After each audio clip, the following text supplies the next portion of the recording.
पण कुठल्याही परीक्षेत कोणीही जर पुरावा दिला तर ती परीक्षाही रद्द केली जाईल आणि त्याच्यावर कारवाई देखील केली जाईल।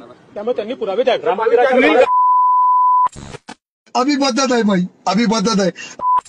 आता शासन काय म्हणतंय किंवा आपल्या राज्याचे सन्माननीय मंत्री महोदय म्हणतात की तुम्ही पुरावे द्या। अरे बाबा, मला सांग, परीक्षा आम्ही द्यायची, फीस आम्ही भरायची, अभ्यास आम्ही करायचा, सेंटर तुम्ही ठरवणार, आम्ही सेंटरचे नावं द्यायचे, तू देणार आम्हाला सेंटर, सांगणार परभणी निवडा आणि तू आम्हाला इकडं फेकत देणार तिकडे अमरावतीला, त्याच्यानंतर सीसीटीव्ही ती हाकड आणि पुरावे आम्ही कोणाला द्यायचे? तिथं कॅमेरा माझा बाप घेऊन बसलेला आहे का? माझ्या बापाकडे डी वगैरे तिथं कोण पुरावे कोण देणार? पुरावे कोणाकडे भेटणार? पुरावे देणार कोण? परीक्षा कोण घ्यायला? तुम्ही। परीक्षा द्यायलो आम्ही, फीस भरायलो आम्ही, बेदार व्हायलो आम्ही, अभ्यास करायलो आम्ही, आणि त्याच्यात महत्वाची गोष्ट पुरावे द्यायचे आम्हीच। तुम्ही काय करता? आमच्या बोकांडीवर बसता।